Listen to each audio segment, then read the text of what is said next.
Hey, how's it going? So we're going to take a look here at number one, how to play a quick reggae rhythm using a D major shape. So instead of using bar chords, you can jump right into this if you only know open chords. If you do know your bar chords, you can just use the chord names I'm going to say. But we're going to use a D major shape. We're going to slide all the way down to the 10th fret. Okay, so our first finger is on the 10th fret of the third string. Middle finger is on the 10th fret of the first string, and the third finger, or ring finger, is on the 11th fret of string number 2, or the B string, okay? So we're only going to play these three strings. We don't want to play string 6, 5, or 4. Alright, so that's going to be our chord shape. Now, to do this song example, or this part of the song, we're going to take a look at just sliding this shape up and down the fretboard. So instead of trying to do some new chord shapes, for this simple example here, you can move it up and down, and it'll be nice and straightforward for you, okay? Now, if you, like I said, if you do know your bar chords, you can do the same concept with the rhythm here with your bar chords. So the first chord is a B flat, so that's at the 10th and 11th fret, like I was showing you.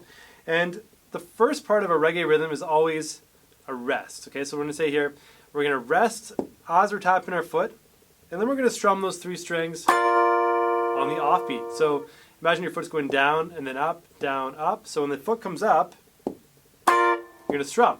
Now, I like to play this with a down strum, but if you feel more comfortable with an up strum, that's cool too.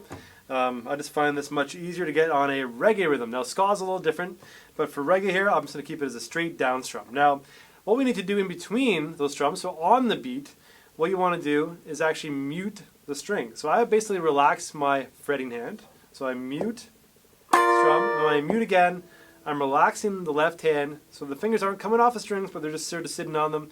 And I also clamp down on the strings with my picking hand, my strumming hand. So I do the mute. So I'll try it again here. So it's basically a rest, strum, and then the mute, where I clamp down with both hands, essentially relaxing the fretting hand so it doesn't make any sound there, and putting my right hand, in this case my picking hand or strumming hand, against the strings to get rid of that sound. Okay, so if we do it evenly spaced, we can have like this.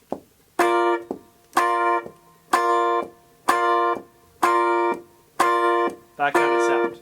But what you'll hear is a lot of reggae songs will have more of a nuanced approach. So not all the chords are going to last as long, and sometimes certain types of reggae artists will play the strums for very short duration, so a very staccato sound.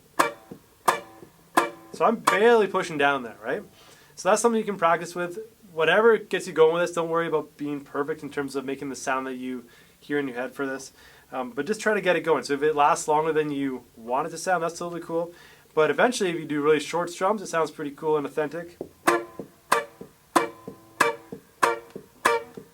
So that kind of short strum sounds really good. Now, you'll also hear throughout certain songs, certain strums will be lengthened. So if I did this, just an example. On the fourth time, I might let it ring out a bit longer. And here's what this would sound like.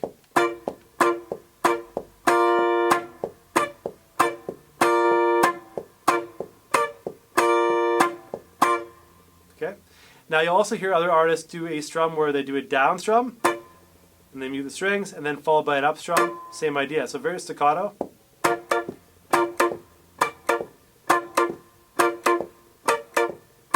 Okay, so for your fretting hand, you need to be very, very subtle with that. Very light touch.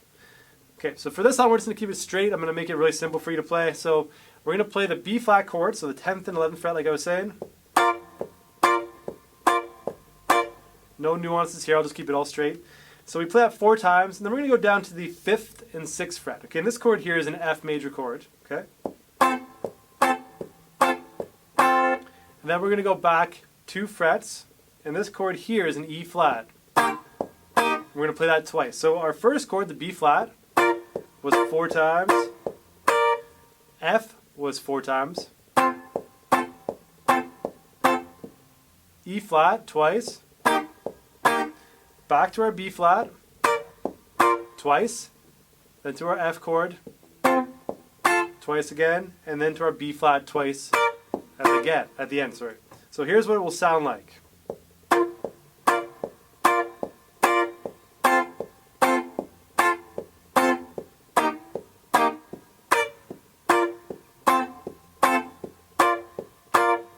Okay, so that is the chorus for One Love. Now, I'm not going to do the rest of the song here because this is meant for you to work on your reggae rhythm. Now, I'll add some nuances in here. So I'll start off by basically just extending the 4th strum. Okay, so the fourth rhythm we have going on there on the fourth, we'll say the end of 4.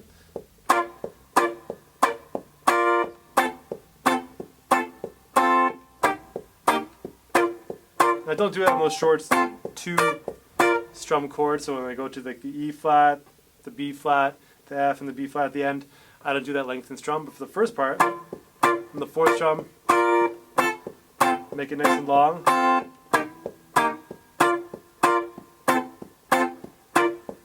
So that's one way you can practice that. Now you can also work on that down up strum like I was showing you.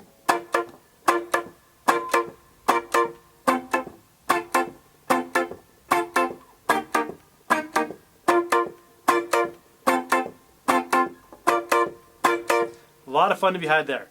So just keep it simple, play what comes naturally to you, and over time it'll get easier to do this kind of subtle muting technique with your left and right hands.